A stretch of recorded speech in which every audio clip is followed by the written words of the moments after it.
Boa tarde, guerreiros e guerreiras. Sou o professor Wender, professor de História. E hoje eu quero trabalhar com vocês exatamente História do Brasil. Então vamos anotar aqui no quadro para vocês acompanharem todos esses rabiscos e vocês terem então uma interação com esse conteúdo que é geralmente recorrente na maioria dos vestibulares e Enems do nosso país. Então vamos colocar aqui, História do Brasil. O que você lembra sobre a história do Brasil? Quando se fala nesse tema, você tem pelo menos uma lembrança de como transcorre essa história desde a chegada do europeu até os nossos dias atuais? Bem, vamos dar uma pincelada inicialmente sobre ou melhor, vamos ter uma visão aqui um pouco mais sintética, vamos esboçar aquilo que foi a nossa história. Então preste muita atenção, nós temos 3 períodos da história do Brasil em que nós trabalhamos aqui com vocês. Então nós temos aqui o Brasil que nós chamamos, vamos colocar aqui a palavra Brasil apenas uma vez, ok? Então nós temos primeiro o Brasil chamado colonial. Ok? O Brasil colonial. Ele vai de que ano a que ano? Então ele é chamado de Brasil colonial a partir da chegada dos europeus aqui no Brasil, quando eles, na linguagem deles, dizem que descobriram o Brasil. Obviamente nós sabemos que quando nós estudamos a pré-história do Brasil e o Brasil pré-colonial, a gente sabe que o Brasil já tinha os nativos aqui, já tinha os índios aqui, os indígenas. Então, naturalmente, o Brasil já era Brasil antes da chegada dos europeus, ok? Mas partindo dessa linguagem um pouco mais eurocêntrica, já que o que mais se cobra é isso, então nós temos o Brasil colonial, que vai de 1500 a... Vocês lembram qual o ano da independência do Brasil, do grito de independência do Dom Pedro I? Se você não lembra, então olha aqui, ó, 1822. 1822, ok? Então esse aqui é o chamado período colonial. Depois nós temos aqui um outro período que vem logo após o período colonial, obviamente, logo depois do grito de independência do Dom Pedro I, 1822. Então nós vamos ter aqui agora o Brasil Império. Império, ok? O Brasil Império, ele é o período exatamente onde nós somos governados por Dom Pedro I, depois do Dom Pedro II. Entre os dois nós temos o chamado período regencial, ok? É um período onde você tem uma política um pouco mais centralizada, um pouco mais absolutista, tá? Conduzida então pela família do Dom Pedro I, depois do Dom Pedro II. Aí nós temos então o período que transcorre, tudo isso a partir de 1822 até a proclamação da República. Você lembra qual foi o ano da proclamação da República? Então, se não lembra, preste atenção. Eu sei que data é uma coisa mais mirabolante dentro da história. Algumas datas são fundamentais, não tem como se negociar, você tem que lembrar mesmo. Outras ainda dá para você fazer um ajuste aqui, fazer uma conexão com o tempo e com o espaço. Então nós temos aqui 1889, ok? Então aqui nós temos o chamado período colonial, depois o Império. Em 1889, então nós vamos ter a chamada Proclamação da República, Marechal Deodoro da Fonseca, lembra? Tá? Então foi com ele que a coisa se oficializa. Então nós vamos ter um período que é chamado de República. República, então ela vai ter início em 1889, ok? Até quando? Até os dias atuais. O Brasil é um país republicano. É claro que essa república ela ganha alguns contornos, algumas nuances diferenciadas. Então nós vamos ter, daqui a pouco eu vou escrever para você aqui, ok? Vai ter a República Velha, vai ter a Era Vargas, a República Populista, depois a chamada ditadura militar, e aí depois nós temos a Nova República. Tudo bem até aí? Então preste muita atenção. Agora eu vou apagar aqui e vou dar mais um toque em cima de cada um desses períodos aqui para você criar familiaridade. Então veja bem, olha só, vamos pensar aqui no Brasil colônia, o Brasil colonial. Esse é, sem dúvida, o tempo mais extenso de nossa história, quando você fala a partir da chegada dos europeus. Por quê? Porque se você fizer as contas aqui, nós vamos ter de 1500 a 1822, são 322 anos. Imagina o que pode acontecer em 322 anos. É coisa demais da conta, ok? Então preste muita atenção. Nós temos aqui, dentro desse espaço de tempo, primeiro, nós podemos encaixar aqui, né, o próprio Brasil pré-colonial, ok? Nesse período aqui, nós estudamos exatamente quem aqui estava. Então nós vamos ver aqui, por exemplo, a questão dos indígenas, ok?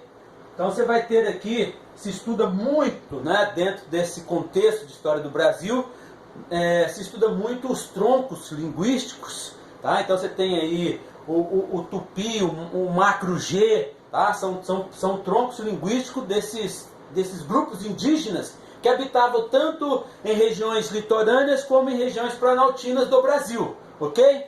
Depois nós vamos ter aqui, quando você fala de Brasil pré-colonial, ainda nós temos algumas relações, algumas práticas relacionais entre esses indígenas e os portugueses que chegam, como, por exemplo, a exploração do pau-brasil, e nessa exploração, então, você vai ter a mão de obra indígena sendo utilizada a troco de pagamento por meio de mercadorias, o chamado escambo, tá ok? Mas daqui a pouco a gente vai esmiuçar isso de uma maneira melhor para vocês. Aí nós vamos ter aqui, logo após esse Brasil pré-colonial, você vai ter a preocupação agora da coroa portuguesa,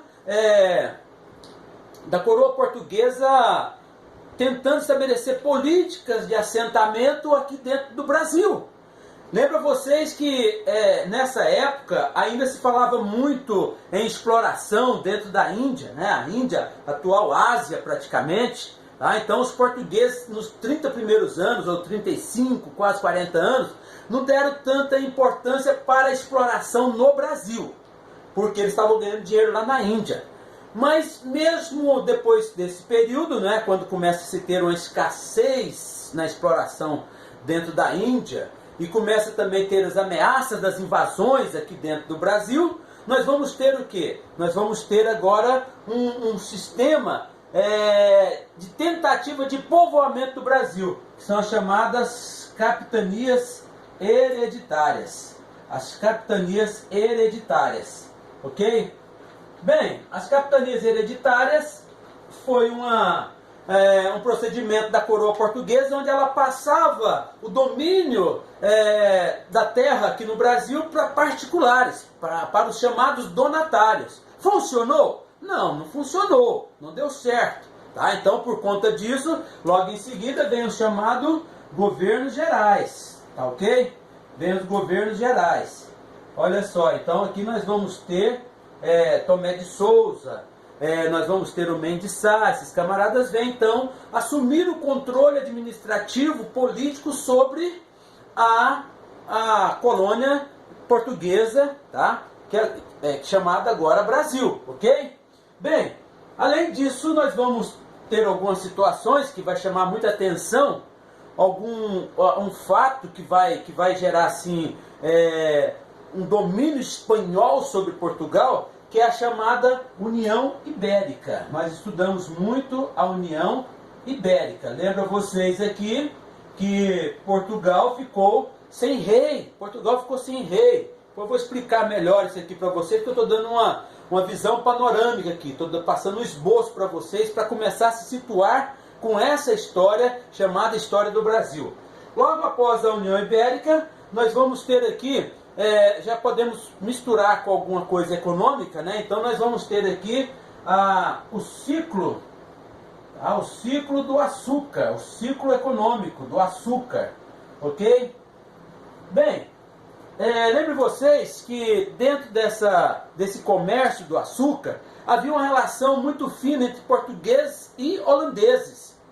Quando os espanhóis dominam Portugal, essa relação ela vai ficar arranhada exatamente porque a Espanha, que agora domina Portugal, não tinha uma boa relação com os holandeses. Então por isso que nós vamos ter, depois, nós vamos ter um período aqui no Brasil que é chamado de invasões holandesas. As invasões holandesas. As invasões holandesas aqui, nós temos eles invadindo primeiro o maior centro político do Brasil, que era Salvador, né, era a capital do Brasil. Não conseguiram se estabilizar ali dentro, foram expulsos em um ano só de permanência dentro de Salvador. E aí depois eles vão para o maior centro econômico do Brasil, que é exatamente Pernambuco. E ali, de fato, eles conseguiram ficar um longo tempo, né? Eles ficaram de 1630 a 1654. Então ficaram um tempo razoável dentro ali de Pernambuco, ok? Bem, esses períodos aqui a gente vai estar esmiuçando, mas ainda continuando dentro dessa visão panorâmica, nós vamos ter ainda a chamada... Eu vou anotar aqui para vocês. Calma aí, deixa eu apagar isso aqui e anotar para vocês aqui. Olha só, o que vem depois aqui, que se dá muita ênfase na história do Brasil. Pois nós vamos ter aqui exatamente a Era Pombalina. A Era Pombalina. E, ligado a tudo isso, nós vamos ter também um ciclo econômico, né? O açúcar ele começa a entrar em decadência, depois que os holandeses vão embora daqui, né? Os holandeses vão e eles têm capital, eles levam a tecnologia do açúcar ali para as Antilhas, para parte da América Central, e o Brasil, os senhores, né, que plantavam açúcar, agora eles se veem um pouco à deriva, né? Então, para a felicidade da coroa portuguesa, floresce um novo ciclo econômico aqui. Qual é esse ciclo econômico? Nós vamos ter aqui o ciclo do ouro, né, a mineração, ok? A mineração. Então, vocês vão observar que essa é o grande trunfo dos portugueses, né? Já que não pode com açúcar, já que não tem tanto lucro com açúcar, vamos então agora, para a felicidade deles, né? Os bandeirantes, que são figuras fundamentais nesse processo, conseguem descobrir o ouro aí, tá? Então eu vou falar isso para vocês com mais detalhes. Logo em seguida, nós vamos ter aqui, ainda dentro do período colonial, a chegada da família real. Então vocês vão ter aqui o que? Dentro dessa família real, nós temos que entender que a situação lá na Europa não era confortável para os portugueses. Por conta de quê? Por conta do domínio napoleônico sobre quase que toda a Europa, né? Ainda faltava dominar a Inglaterra. E por causa disso, então, foi estabelecido um bloqueio continental. Napoleão, aquele baixinho invocado, disse o seguinte: olha só, gente, eu não consegui dominar os ingleses, mas quem eu domino não vai poder mais negociar com os ingleses. E Portugal tinha uma afinidade econômica muito grande, né, de negociação econômica com os ingleses. Eles tinham inclusive um tratado, né, o Tratado de Methuen, ou o famoso Panos e Vinhos, onde boa parte dos produtos industrializados na Inglaterra eram vendidos lá dentro de Portugal. E Portugal vendia vinho para a Inglaterra. Tanto é que isso gerou um acúmulo de dívida muito grande de Portugal para a Inglaterra, e boa parte do ouro que se explorava aqui foi usado para pagar as dívidas para a Inglaterra. Então a Inglaterra também se beneficiou com o minério aqui no Brasil. Ok? Bem, gente, aqui, quando a família real está aqui no Brasil, muitas transformações vão ocorrer. O Brasil vai progredir em termos educacionais, porque vem faculdade. O Brasil vai progredir em termos industriais, porque acaba o pacto colonial, quando o Brasil só podia negociar com Portugal. Isso aí é a primeira ação de Dom João VI, é acabar com esse pacto colonial. Então o Brasil agora está livre para ter relações comerciais com outras nações fora do contexto português. Bom, Mas, por outro lado, também gera um peso enorme para a máquina do Brasil, porque o Dom João não vem sozinho, ele traz a tiracolo cerca de 10, 12, 13, 15 mil pessoas, e essas pessoas acabam sendo colocadas em áreas onde não havia necessidade, são criadas cargos públicos onde não havia necessidade. Enfim, mas é com a família real aqui que o Brasil começa a ganhar uma cara de país. E obviamente Dom João tem que voltar para Portugal, e quando ele volta para Portugal, a gente vai ter o grito de independência aqui do filho dele, que ele deixou aqui no Brasil, que foi o Dom Pedro I. E aí começa o chamado Império, né? O período do Império na nossa história do Brasil, ok? Mas eu não quero ainda falar sobre esse assunto especificamente. Eu quero voltar lá no início para nós entendermos o que atrai os portugueses para essa região, ok? Então vamos prestar atenção. Agora eu vou de novo apagar o quadro aqui para vocês acompanharem a minha exposição. Estão entendendo até aí? Está tudo redondinho? Como é que está na cabeça de vocês? Não se apoquente, tá? Que eu vou explicar agora com mais detalhes tudo isso que eu falei para vocês. Então deixa eu apagar aqui o quadro, ok? Vamos lá então. Olha só. O que é importante você entender, sabe, para ter uma interação com a história do Brasil? Aceita água? Olha só, preste muita atenção. Nós vamos lembrar do seguinte: nós temos na Europa, você tem que ter um olhar para a Europa. O que está acontecendo na Europa? A formação do Estado moderno, ok? A formação do Estado moderno.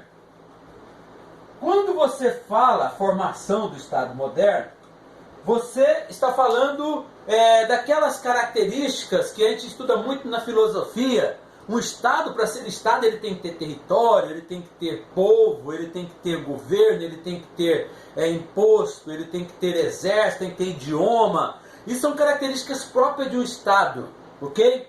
E o Estado também, ele precisa crescer financeiramente. Então, quando se forma o Estado, vai se criar uma política chamada política absolutista. Então, do Estado moderno, nós temos o quê? O absolutismo. O absolutismo, então, você vai ter o poder nas mãos de reis, de famílias. Então, você vai ter, por exemplo, lá em Portugal, a família Aves, que é a primeira monarquia a ser formada, tá? Então, 1373 foi formada a monarquia de Portugal com a família Aves. Você vai ter outras famílias muito famosas dentro do contexto europeu, como os Bourbons na França, como o Habsburgo, né, o Stuart. Então são muitas famílias que concentram o poder na mão, não é repartido, é passado de pai para filho ou para um parente mais próximo. São poderes que não envolvem democracia. Então você vai ter muitas pessoas dizendo: esse camarada é o enviado de Deus, ninguém mexa com ele, ok? Bem, olha só, dentro desse Estado moderno, nós vamos ter agora a necessidade de fazer dinheiro. Então o que vai acontecer? Nós vamos ter aqui as chamadas grandes navegações. As grandes navegações é quando então essas monarquias vão tentar descobrir locais onde eles têm agora a possibilidade de alcançar algum recurso. E esse recurso faz parte de uma política chamada o quê? Mercantilismo. Mercantilismo ou mercantilista, tá? Uma política mercantilista. Então, na verdade, isso é um traço do capitalismo, né? Vamos buscar dinheiro. Então, aqui, o rei, em parceria com a burguesia, eles vão agora atrás dos oceanos, dos mares, para descobrir locais onde eles pudessem encontrar aquilo que era o pilar do mercantilismo. Tá? Aquilo que era o pilar do mercantilismo. Então, esse assunto sobre o mercantilismo, os pilares, eu quero explorar mais com vocês. Quando? Na próxima aula, tá? Então, segura as pontas aí.